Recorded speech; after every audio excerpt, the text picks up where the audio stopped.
Good morning, everyone. Welcome to Pre-Market News and Views for April 18, 2016. My name is Nick Santiago. Thank you all for tuning in today.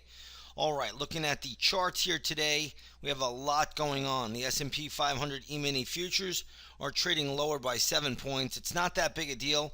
Overnight, around 2 o'clock in the morning, you'd see the futures were plunging, but they have really come back quite a bit, and now just down 7 points before the opening bell. As most people know, the meeting in Doha, Qatar, with all the energy-producing countries, did not really pan out the way people thought. Looks like Saudi Arabia and Russia are going to continue to produce and at whatever rate they want. So there was really nothing coming out of there. And the truth of the matter is, oil is selling off today. So again, we are seeing a lot of energy stocks under pressure. Companies like Seadrill and Devon and Chesapeake and any energy stock. ConocoPhillips is even down about 3%.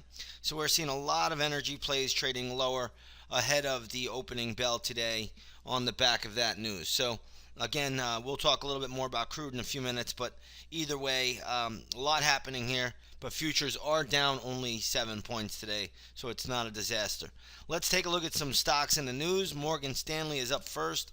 They reported earnings. Stock right now is trading at $26.18 a share, closed at 25.76.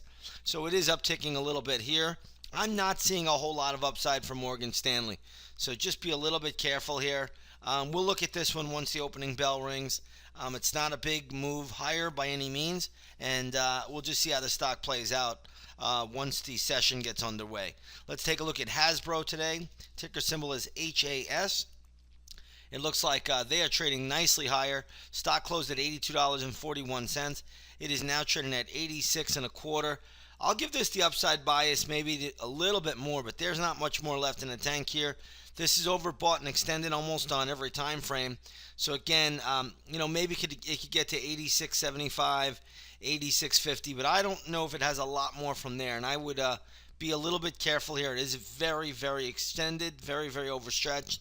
And stocks like that, when they gap up, a lot of times they could be fade candidates. I don't see that in this one just yet, but it is on my radar, and we will be looking at this one once the opening bell rings today. Next up, we're going to look at PepsiCo. I believe they reported earnings, ticker symbol PEP, and you can see a big gap up this morning, but that has faded out already. Stock now trading at 103.60, closed at 103.77 on Friday, so it is trading negative now this morning. And again, this was another one, around the 105, 106 level. There's just a lot of resistance. So if it does rally back up, just keep in mind there should be a ton of resistance around the 105 and a half, 106 level.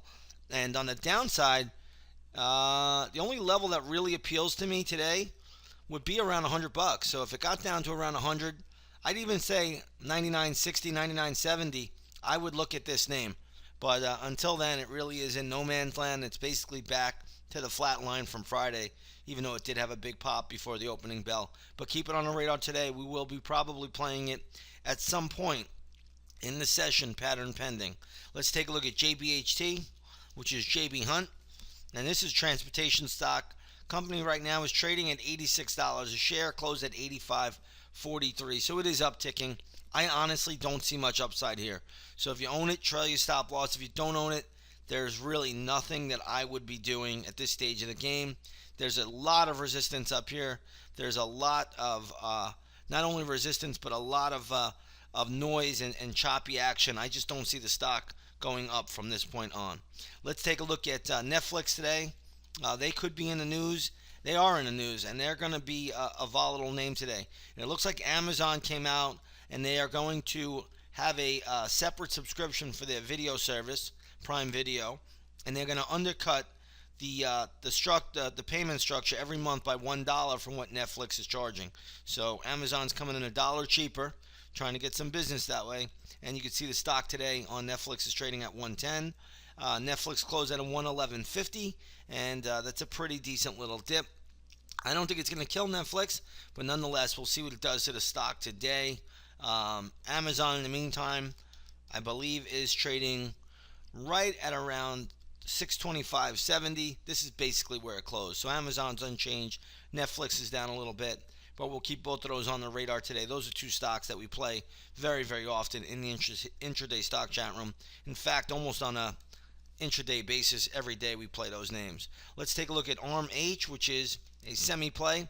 And what you're going to see here, the stock was downgraded today, trading at 40.94, closed at 41.95.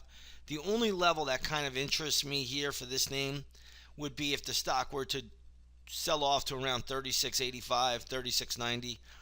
That is where I would step in. So we'll keep this one on the radar and we'll see how it plays out.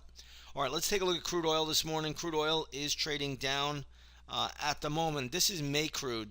I know a lot of traders are looking at different crude prices. This is May crude trading down $1.51 to 38.85. And that is May crude trading lower. And you've seen a lot of weakness in a lot of the energy plays out here. Devon Energy trading lower. You have ConocoPhillips trading lower. Looks like CHK, which is Chesapeake Energy, that is selling off as well. Transocean, that is down this morning. Apache is down this morning. So we're seeing so many different stocks here getting hit. SDRL, Seadrill, they are getting hit as well. So anything oil related is getting hit today on the back of this news, and we'll see how that plays out. And again, if you take a look at the USO today, you'll see that is sharply lower as well, trading at 9.89. So everything oil is down off of that Doha meeting, but we'll see how it plays out once the opening bell rings. Stranger things have happened. Gold futures are trading higher today by $6.30. Right now, gold is trading at $1,240.90 an ounce. Let's just call it $1,241. And gold is holding up pretty well. So we'll see how this market plays out. Now, starting off tonight after the closing bell, earnings season will begin. So those of you that want to come over to the chat room, remember we're going to get gap plays every morning. We have people that just come over during earnings season to play the gaps in the morning, which are usually the first hour, first 90 minutes of the day. So again, starting tomorrow, we really should start to get gap plays. And as the week progresses, we'll get more and more of them as more and more companies begin to report. Earnings season goes for about a month, and it should be a pretty volatile earnings season going forward, as expectations have been lowered dramatically. So we're going to see some big gap ups, some big gap downs. At least that's my prediction going forward. All right, with that being said, everyone, I'm going to leave it here short and sweet. Again, if you want to come over and trade alongside of us, take that 7-day free trial to the intraday stock chat room. You'll see everything that we are doing there. Have a great trading session, and we'll see you on the charts.